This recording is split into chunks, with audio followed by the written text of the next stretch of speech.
Nag-conduct pala ang mga polis ng police visibility o nag-checkpoint sila dito sa mismo sa may Apo Control papasok ng Tagum City. Kaya yung mga angkas na walang helmet ay napipilitang maglakad para hindi mahuli dito sa checkpoint ng mga polis. Yung pauwi ka ng Tagum City at biglang ganito ka-traffic dito sa may side papasok ng Tagum City sa Apo Control sa may harap po na police station.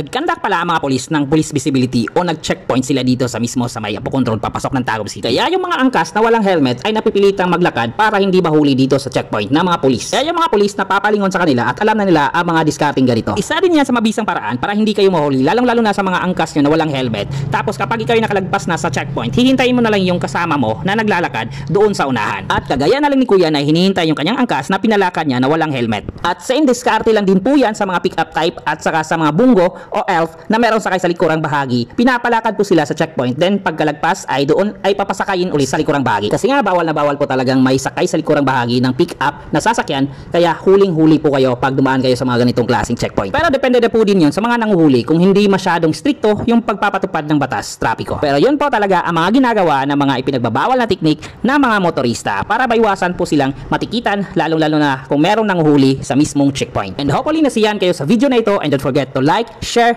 comment kung ano ang masasabi nyo sa ganitong klaseng diskarte na ibang mga motorista. At syempre, huwag kalimutang mag-like, share, comment at pakisubscribe na lang din. Then click the bell para updated kayo sa mga bago nating uploads.